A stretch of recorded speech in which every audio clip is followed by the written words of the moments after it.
Peut-on se lancer dans le coaching sans avoir une grande expertise, sans avoir coaché des millions de personnes? C'est ce que je te propose de voir dans cette vidéo. Mais si tu me découvres, je m'appelle Grégory Vivas et je te propose de t'abonner à ma chaîne pour rejoindre ma communauté d'entrepreneurs riches matériellement et spirituellement, les entrepreneurs qui sont alignés à leur vraie mission de vie, business.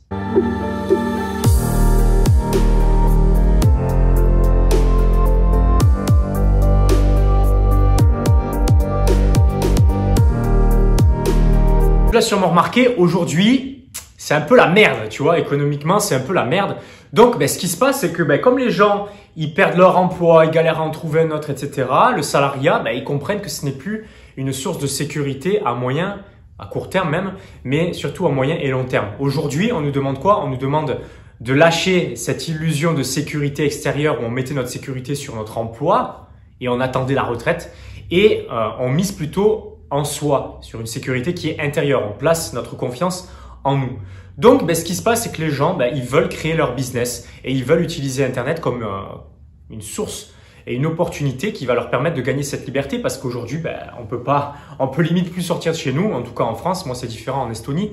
Mais du coup, Internet, c'est le seul moyen de toucher des gens à distance et de pouvoir vivre de son activité. Donc, tout le monde veut créer son business sur Internet et on nous a vendu cette illusion et ce rêve que le coaching, c'est le truc révolutionnaire que tout le monde peut faire. Et tout le monde peut faire ça depuis chez soi. Tout le monde peut coacher des gens à partir du moment où tu as quelques connaissances sur un sujet. Si tu en as pas, c'est pas grave. Les marketeurs, ils savent très bien te le vendre. Ils vont te dire « Ah, t'as pas de connaissances, c'est pas grave. » Tu lis 5 livres sur une thématique qui te plaît plus ou moins. Et ensuite, tu es en mesure de coacher des gens parce que tu sais beaucoup plus de choses que ces gens-là.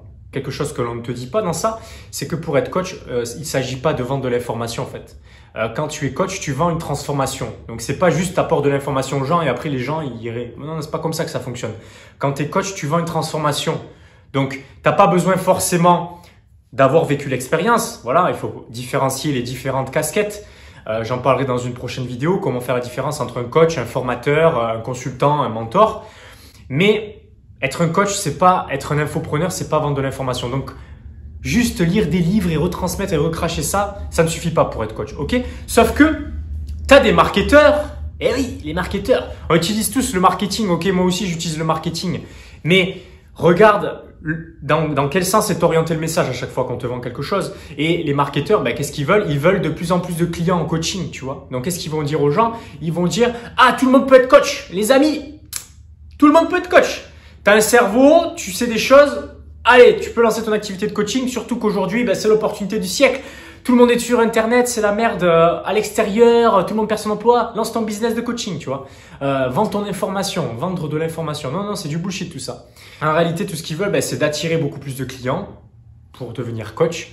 Mais au final, ces personnes, quand elles suivent ces formations, je les retrouve en coaching parce que elles se connaissent pas, elles sont pas qui elles sont, elles savent pas qui elles sont, elles savent pas quels sont leurs talents et du coup, elles ont pas de clients, elles attirent pas leurs clients parce que la vie ne t'amène pas des clients parce que tu en as besoin en fait. La vie t'amène des clients parce que tu es en mesure et en capacité d'apporter la transformation qu'ils viennent chercher chez toi. Donc voilà. Les gens pensent que tout le monde peut devenir coach. Les marketeurs te vendent ça aussi à longueur de journée. Tu n'as pas besoin d'avoir une grande expertise pour devenir coach. C'est vrai, tu n'as pas besoin d'avoir une grande expertise. Mais tu as besoin quand même d'avoir les fondamentaux et tu as besoin aussi qu'il y ait cette flamme en toi. Ok, il y a quelque chose, il y a quelque chose d'inné. C'est ce que j'appelle moi dans mon livre « Comment découvrir ta vraie mission de vie d'entrepreneur », ton super don. Ok, ton super don, c'est quelque chose que tu arrives sur Terre, tu t'incarnes sur cette Terre, dans ce monde matériel, avec ce super don qui est en toi. Ensuite, c'est à toi de l'activer et c'est à toi de l'utiliser dans ton business. C'est la raison pour laquelle c'est important de te connaître et de savoir et d'identifier quel est ton super don pour pouvoir l'utiliser en confiance, en conscience et avec puissance. Donc pour moi, tout le monde ne peut pas être coach. Ok, j'en parle dans une autre vidéo que tu auras sûrement dans le petit quand elle sortira. Mais selon moi, tout le monde ne peut pas être coach parce qu'il y a quelque chose d'inné en toi qui doit être activé. Il y a ce super don. Sinon, tout le monde pourrait être coach. Ok, non. Tout le monde ne peut pas être coach. Pourquoi? Parce qu'il y a un facteur humain aussi à prendre en compte. C'est-à-dire que si tu n'aimes pas les gens, si tu es de nature à juste vouloir être derrière un écran et ne pas avoir à parler aux gens, ne deviens pas coach en fait. Parce que quand tu es coach, tu dois être en contact avec les gens, tu dois avoir de l'empathie, tu dois avoir de l'amour pour les gens. Tu ne dois pas vouloir les sauver, mais tu dois vouloir activer quelque chose en eux. Et ça, c'est quelque chose qui est en toi. C'est un désir profond que tu as en toi et qui fait partie intégrante de ta mission de vie. Selon moi, on a tous une mission de vie différente et du coup, il y a des missions de vie de coach et il y a des missions de vie d'autres choses en fait. La mission de vie aussi, ne fais pas un amalgame, ce n'est pas un métier, ok? Ton activité, ton business, il fait partie de ta mission de vie, mais c'est un fragment de ta mission de vie. Ta mission de vie ne se résume pas à un business ni à un métier.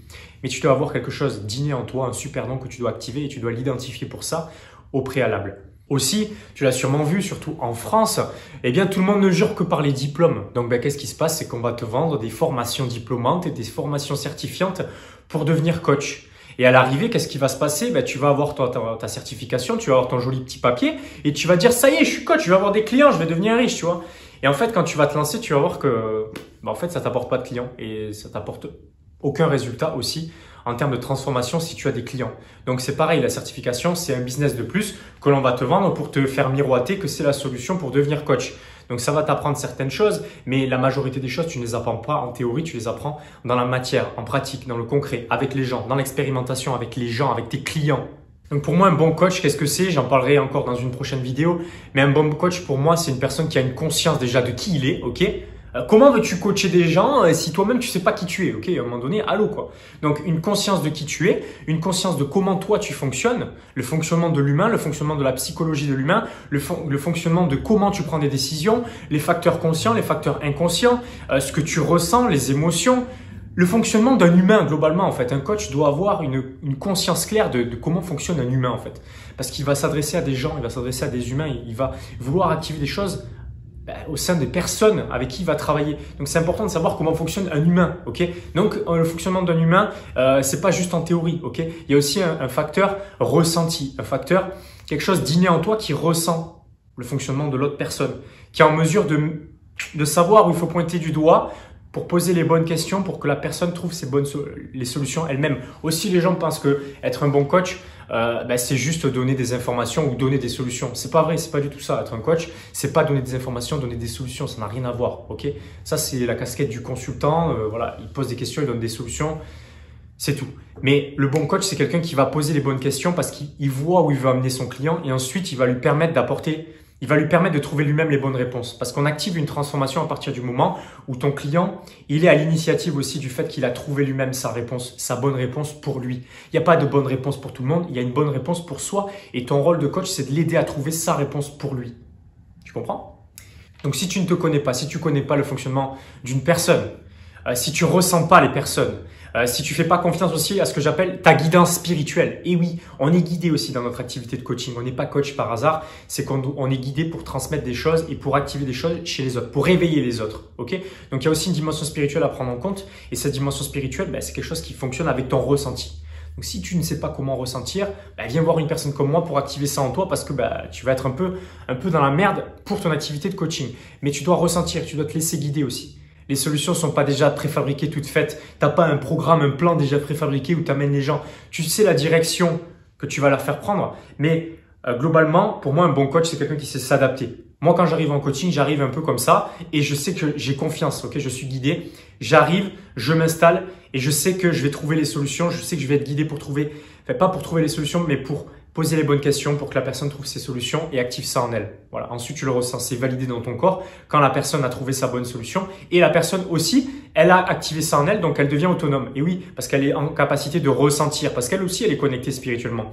Donc, quand tu actives cette spiritualité en eux, finalement, les gens ressentent et du coup, ils sont autonomes. Et oui, parce que la plupart des coachs aussi, ils vont vouloir t'entretenir dans ta merde. Ils vont vouloir continuer de te vendre des choses, te garder sur le long terme. Pour moi, c'est pas ça. En fait, être un bon coach, c'est quelqu'un qui rend les gens autonomes. Donc forcément, pour moi, quand on a fini le chemin avec un coach, ensuite, on va voir un autre coach en fait pour aller à un autre niveau.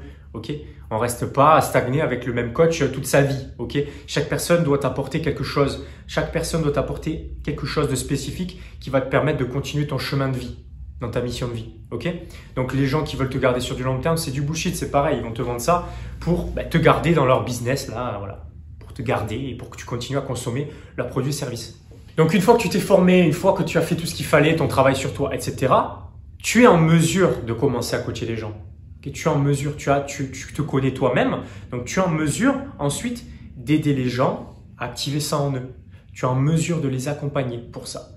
Il faut bien que tu commences un jour, ok, il faut bien que tu commences à coacher quelque part, mais je te déconseille de commencer à le faire gratuitement, ok. Quand tu vas le faire gratuitement, les gens que tu vas coacher, ils s'en foutent en fait, ça n'a pas de valeur pour eux, c'est gratuit. Le gratuit, ça n'a pas de valeur.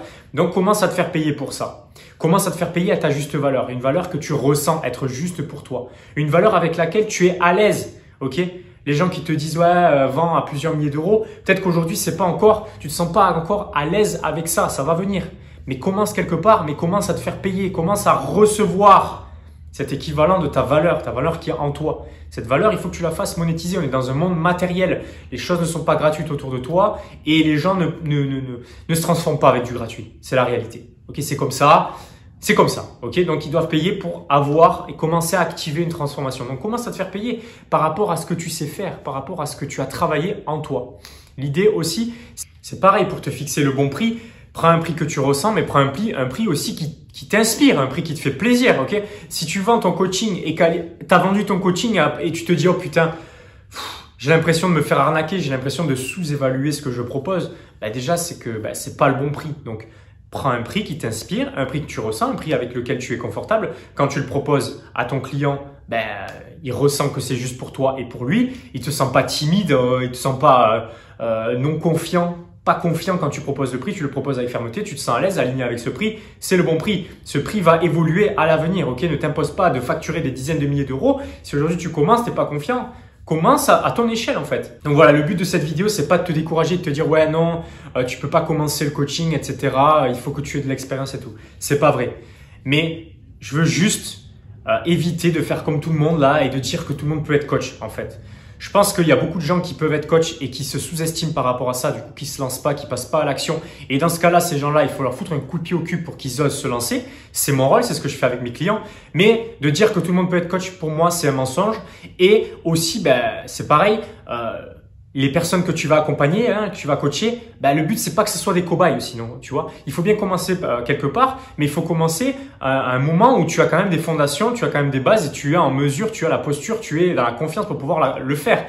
Si tu doutes, t'es pas sûr de toi, ne prends pas de clients en coaching, ok. Enfin, je veux dire, les gens c'est pas des cobayes en fait. Tu vois, c'est ça en fait, c'est dans ce sens-là. Les gens ne doivent pas être des cobayes, ok. Et donc dans ce sens-là, il faut que tu sois en capacité de commencer à délivrer quelque chose. Donc, tu vas être forcément plus avancé qu'une personne, que d'autres personnes. Donc, tu vas être en mesure de les accompagner par rapport à ça parce que tu auras les fondations, les bases. Mais ça ne veut pas dire que tu peux aussi coacher tout le monde. Tu n'es pas aussi au niveau de coacher, tu n'es pas à un niveau qui permet de coacher tout le monde. Et d'ailleurs, tu verras, ne te tracasse pas par rapport à ça, mais les gens que tu vas attirer, ça va être les gens parfaits pour toi, les gens que tu vas être en mesure d'accompagner parce qu'ils vont être au niveau parfait pour que toi, tu puisses les accompagner. Ils vont être juste en dessous de ton niveau, donc c'est parfait. Mais tout le monde ne peut pas être coach et j'ai pas envie que les gens soient des cobayes.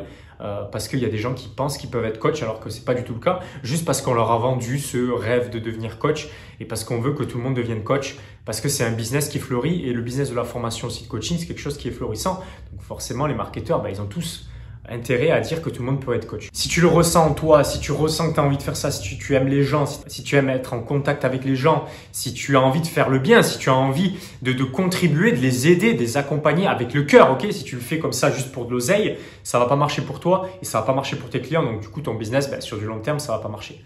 Mais si tu le fais avec une bonne intention, si tu le fais avec le cœur, si tu le ressens en toi, c'est quelque chose que tu dois ressentir. C'est pas quelque chose que tu dois juste être là dans ton mental en te disant, ah ouais, les coachs, ils gagnent bien leur vie. Du coup, je vais faire coach. En fait, ça, c'est de la merde, ok? C'est comme quand tu es à l'école et qu'on te dit, ah, quel métier tu veux faire? Ah, je vais voir, comme moi j'ai fait, tu vois, à l'époque.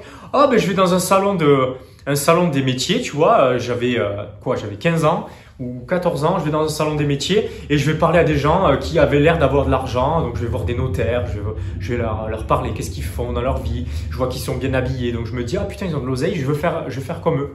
Et en fait, quand tu t'aperçois que tu fais des études, tu veux faire ça, mais après, en fait, tu t'aperçois que c'est pas toi. Tu t'aperçois que c'est pas en toi, ça ne résonne pas en toi. Tu t'es juste basé sur une illusion qu'on t'a vendue, marketingment parlant, et du coup, tu veux faire cette activité. Non, c'est quelque chose que tu dois ressentir. Tu dois ressentir que tu es appelé à faire ça. Tu dois avoir ce super don que tu dois activer en toi. Donc, c'est ce que je fais moi avec mes clients. Mes clients, ils viennent vers moi, j'active leur vraie mission de vie d'entrepreneur, je détecte qui ils sont. Ok, quel est leur super don, les blocages qu'ils doivent aussi transformer, parce que c'est pas juste une histoire de don, c'est aussi une histoire de blocage émotionnel qui t'empêche de passer à l'action en cohérence avec qui tu es, ton super don, et du coup d'attirer les gens, de magnétiser les gens. Si t'es pas aligné à ta mission de vie, si t'es pas aligné à ton super don, Ça se ressent, les gens ne viennent pas vers toi. Pourquoi? Parce que tu t'aimes pas, tu te rejettes. Donc si tu veux en savoir plus, je vais pas te faire un topo, tu vas dans la description de la vidéo. J'ai écrit un livre à ce sujet, ça te permettra de voir si déjà tu es dans ta vraie mission de vie d'entrepreneur. Ok, c'est déjà bien d'avoir conscience si on y est ou si on n'y est pas, pour pouvoir savoir si on continue dans cette direction ou si on doit se remettre en question. Tu y accèdes, tu cliques dans le lien de la description, tu rentres ton email, tu y accèdes immédiatement. Et voilà quoi. Tu vois, à un moment donné, faut arrêter là. Tout le monde ne peut pas être coach. J'ai pas envie de décourager les gens avec le syndrome de l'imposteur et rajouter une couche sur le syndrome de l'imposteur, mais j'avais envie d'apporter une touche un peu plus réaliste aussi dans cette vidéo au lieu de vendre du rêve, ok? Parce que c'est pas juste une histoire de matérialité, de business et d'argent. Il y a aussi, selon moi, une dimension spirituelle dans ça. On doit être aligné avec qui on est pour pouvoir faire le bien autour de soi. Sinon, on fait de la merde. Voilà. Et du coup, on n'a pas de résultat business. On sait pas pourquoi. On tourne en rond. C'est pas fluide. On galère. On est frustré. On est en colère. Et du coup, on génère encore plus de merde autour de soi. Voilà. Et du coup, on alimente la merde dans le monde. Et moi, je veux pas être une personne qui alimente cette merde dans le monde. Je veux être une personne qui innove et qui apporte un changement positif dans le monde. Je vais pas le faire tout seul. Ok, j'ai besoin d'aide. C'est pour ça que j'active ça chez les gens qui viennent vers moi. Mais je sais que je fais ma part. Donc voilà, si tu as aimé cette vidéo, tu la likes, tu la partages, tu t'abonnes à ma chaîne. Et c'est parti! On se dit à la prochaine vidéo. Salut, c'était Grégory Vivas.